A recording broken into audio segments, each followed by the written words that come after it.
Salut à tous, j'espère que vous allez bien. Alors, Rico Usyk, ça vous a plu? Je vois encore plein qui vont venir me dire « Ouais, non, c'était un scandale, on peut pas avoir de combat pareil », puis d'autres « Ouais, pourquoi pas ?» C'est magnifique, vos commentaires, ils me donnent de la joie. C'est parfait. Alors les amis, j'ai fait 2 vidéos avant le combat. La première, c'était « Est-ce que le combat pouvait être intéressant ou pas ?» Et la deuxième, c'était « Est-ce que remettre une ceinture mondiale en jeu entre 2 boxeurs qui ne sont pas de la même discipline ?» Là, je dis non. Non. Ça, c'est non. Question d'honnêteté par rapport à ceux qui attendent. Question de justice et de justesse. Voilà. Alors, revenons à la première. Est-il intéressant? Mais oui, il est intéressant. Il est super intéressant, ce combat. Pourquoi? Pourquoi est-ce qu'on a peur? Il va dénaturer la boxe anglaise et tout, mais ça ne va pas être une habitude, on ne va pas faire ça tous les jours. On va faire ça 10 fois par mois.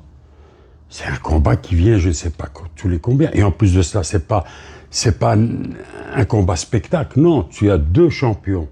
C'est 2 champions dans leur discipline. On est d'accord que Rico est un champion en kickboxing. Un des meilleurs, si pas le meilleur. On est d'accord que Usyk est un champion dans sa discipline, lui aussi. Si pas l'un des meilleurs, le meilleur. Donc on fait rencontrer 2 sportifs de haut niveau ensemble. On ne va pas commencer à penser à spectacle ici et ça avec des gens pareils. Ils ont un nom à respecter. Ils ont une identité. Alors, c'est un peu trop dur de dire « Ouais, ça va de nouveau être du spectacle ». Pour le fric, c'est sûr, ça. Qu'est-ce qui n'est pas pour le fric? Tu as déjà vu quelqu'un boxer si ce n'est pas pour le fric? Ça n'existe pas. Le fric, c'est le nerf de tout. Donc, c'est le pognon, ça, c'est sûr et certain. Moi, vous, nous tous, c'est comme ça. Mais ce qui est attrayant là-dedans, ce qui m'intéresse, moi, c'est de voir cette confrontation.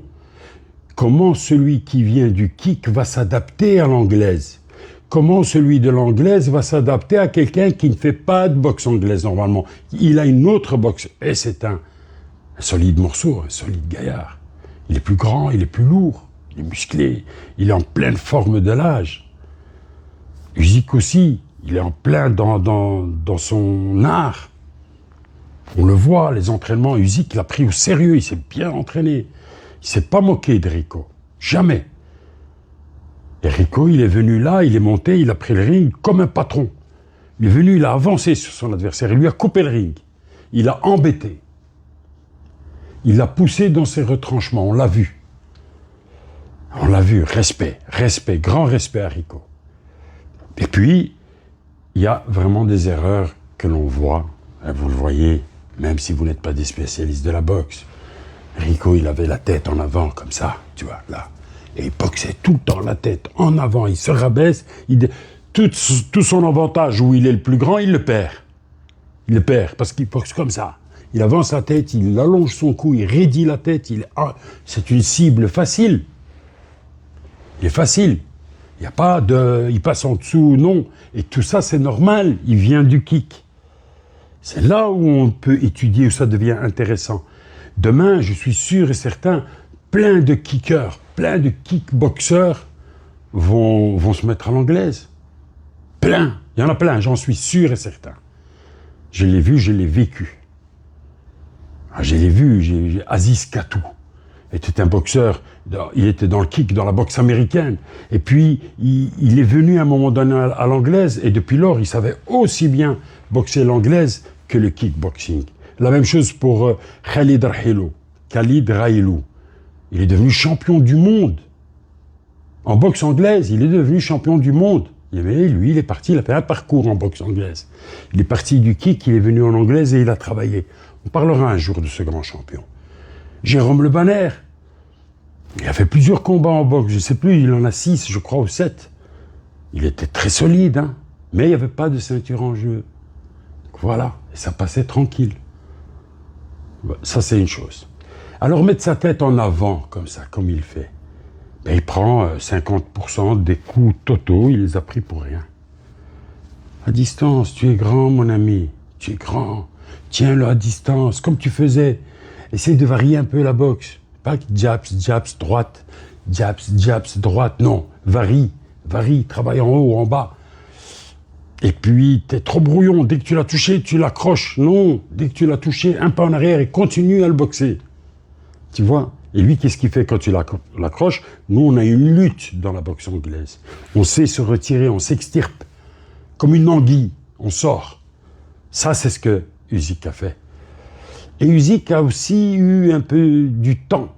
Il a mis du temps avant de s'adapter. C'est pas facile. Quand tu as un gars qui a une autre boxe, d'autres appuis, il se désaxe pas de la même chose, il frappe pas les jabs de la même manière.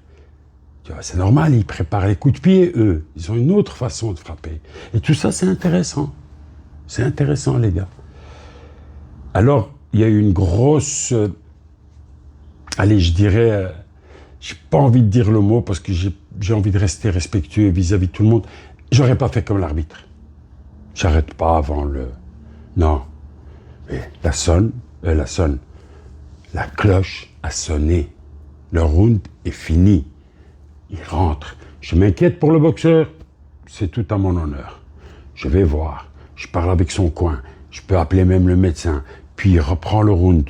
Le 10e round, je le regarde. Je le surveille. J'attends le premier coup, le deuxième coup. Si je vois que ça va vraiment pas, je stoppe. S'il est intelligent, il va mettre un pied à terre, un genou à terre. Et là, je le compte. À ce moment-là, je peux décider. Mais il n'y aurait pas toute cette discussion qu'il y a autour de ça maintenant. Usyk n'a pas démérité. Non, faut pas dire non, ça y est, Rico avait gagné, c'est de la triche. Il faut pas rentrer là-dedans. Ça, c'est l'émotion qui parle. Il a été touché. Il est tombé, il s'est affalé sur le ring, sur la corde. Puis il s'est relevé, on a vu, son œil était pas très très bien. Il y a eu le protège-dents, on a gagné quelques secondes pour qu'il se repose, il est revenu. Là, il reprend des coups. Et là, il n'a plus aucune défense. La cloche sonne. Il peut les remettre chacun dans leur coin et la minute va parler. Je vais avoir tout mon temps pour réfléchir. Là, il s'est précipité, je pense, l'arbitre. Sauf le respect que je dois à tous les arbitres. Peut-être qu'il avait une raison. Lui, il était sur le ring, il était à côté des boxeurs, il entendait les coups, il voyait. On ne peut pas le juger. Voilà. Mais ceci n'enlève rien à la victoire d'Usyk et n'enlève surtout rien au grand respect que j'ai pour Rico et pour les gens de la boxe, du kickboxing. Merci les amis, au plaisir. Ciao.